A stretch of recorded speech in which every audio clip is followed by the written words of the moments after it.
Hello, today we are going to talk about a new form of music called the 12-bar blues. So a little bit of background about the 12-bar blues. The blues was a form of music that was started in the Mississippi Delta region in the south of the United States. And it started mostly from former slaves who were some of them were itinerant workers wandering around from job to job. It was a form of music that they could carry with them. Also expressed sad. So it was a way for them to express themselves through music and through their words. And when you have a soloist, essentially you can kind of sing however you want, however you feel. Guitar was a very good portable instrument to move with them. So the original country blues are more for soloists singing kind of on their porches by themselves. But when they wanted to start singing together and musicians to play together, sing together, play together, then they needed to have something to follow, a form to follow. So then that's how the 12-bar blues kind of came about. This is a simple form. Everybody can follow along together, and you don't need to be able to read the music. So why is it called 12-bar blues? Well, a bar is another word for a measure of music. So you have 12 of those that are in each verse or chorus. So the first thing that I want to show you is I wrote out the letters of a C scale. Now this is, if you want to see it, what a C scale looks like. So I wrote out all the notes and all the letters from C to C. So it's pretty much each line in space going from C all the way up to the next C. So say the letters with me. C, D, E, F, G, A, B, C. So that's a normal C scale. So if you think about the scale, it's just like our scale song. Do lives on the first floor, and so on. So do is going to be, C is going to be our do. So do, re, mi, fa, sol, la, ti, do, do, ti, la, sol, fa, mi, re, do. So I'm going to play it. You sing do to do from C to C. Ready? Here we go.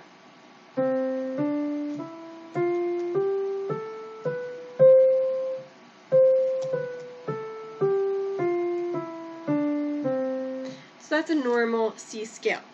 Now in the blues, they did things with their voices. They could change their voice, growl, bend notes, and unfortunately with the piano or any other instrument, you can't really bend them the same way that you do with your voice.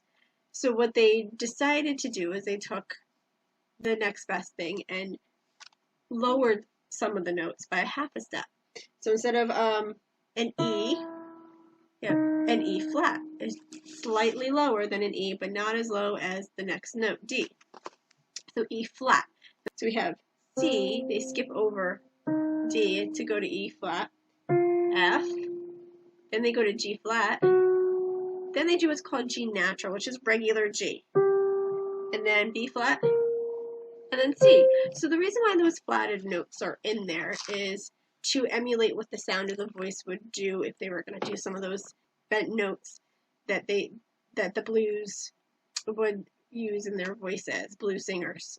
And those flatted notes that I just played are called bent notes or blues notes. So remember that, blues notes or bent notes. And we have 3 of them in here. So any flatted note in the C blues scale is a blues note. So I'm going to play the whole blues scale. Just listen to it.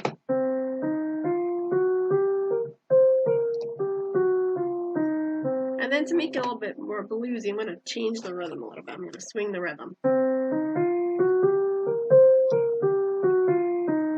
So if you want to just sing it on kind of a scat syllable or a neutral syllable, doo-be-doo-be-doo, that. Doo-be-doo-be-doo-be-doo-be-doo-be-doo. Sing that with me. Doo-be-doo-be-doo-be-doo-be-doo-be-doo. All right, you sing, I play.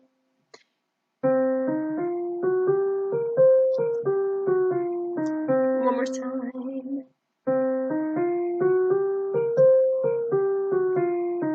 So you hear how that sounds different from a regular C scale.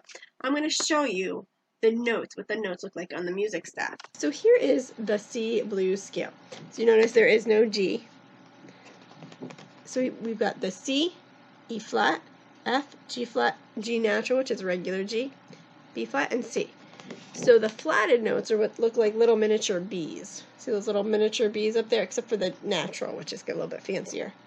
All right, so let's just say the letters. C, E flat, F, G flat, G natural, B flat, C.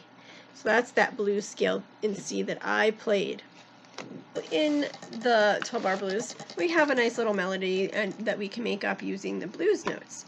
But it's a little boring to just sing a melody.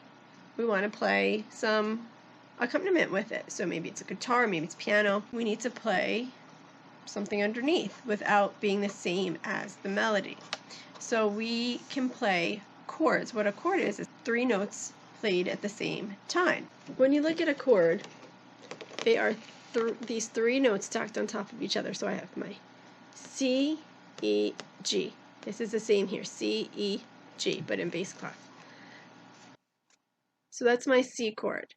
And I can play all those notes at once. And when we are talking about chords in the 12-bar blues, you're going to only need to know 3 chords. In C, it's C, F chord, and G chord. So let's figure out, we're going to number them when we talk about what chords they are. We're often, because if we change scale is, we're going to need to know which chords again to play. So we use numbers to name those chords or to identify them.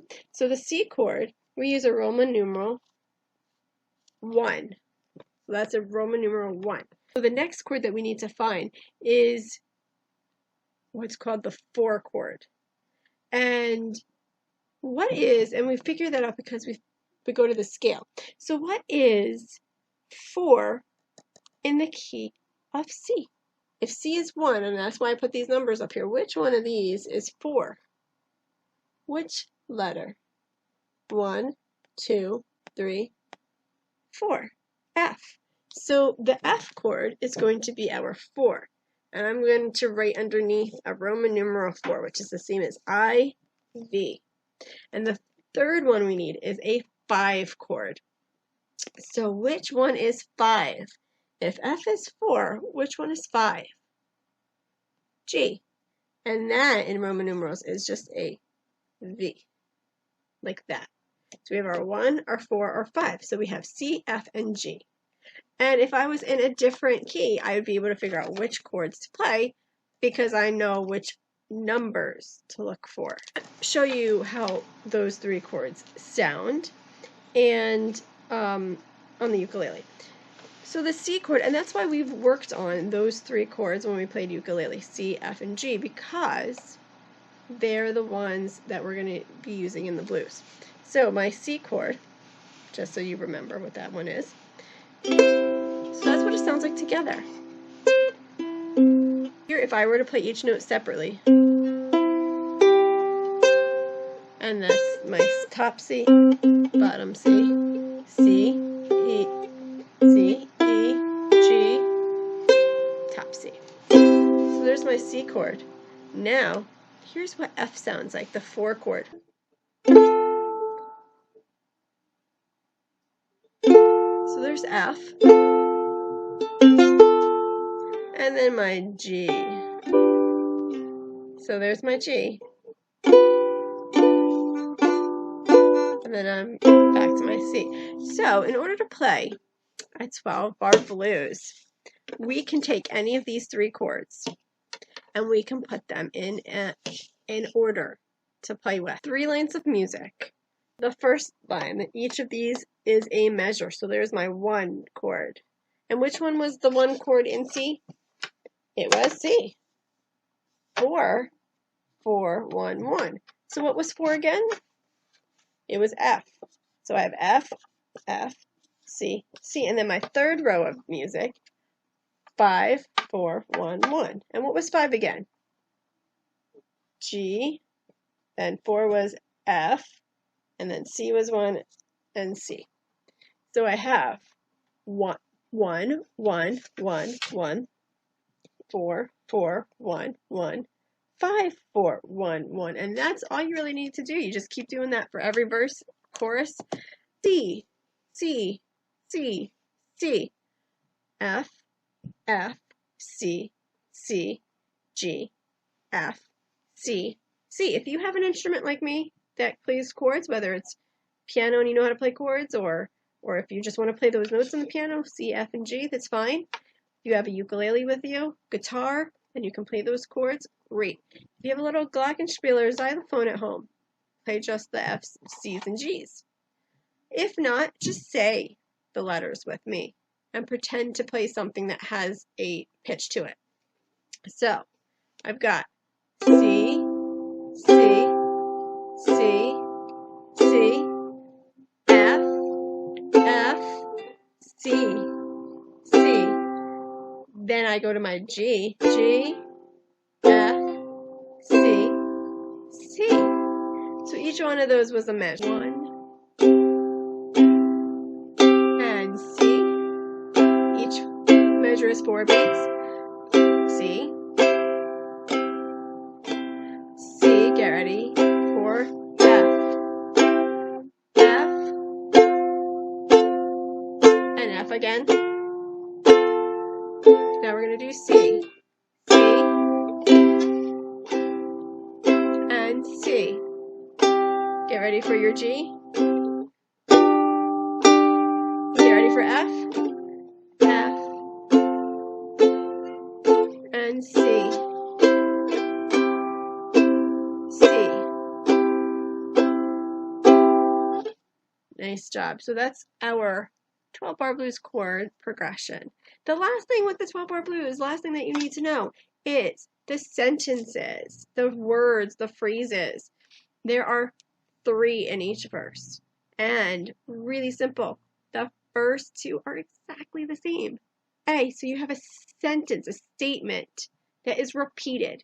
And the third one, we call that B if we're thinking form. And it's different than the first 2. It is related though. It's usually some kind of response or answer or continuation of whatever is being explained or complained about in the first 2 phrases. So when you look at, I will post next time the words to Every Day I Have the Blues by B.B. King. And the chorus goes, every day I have the blues. That's the first phrase. Then he repeats that, every day I have the blues.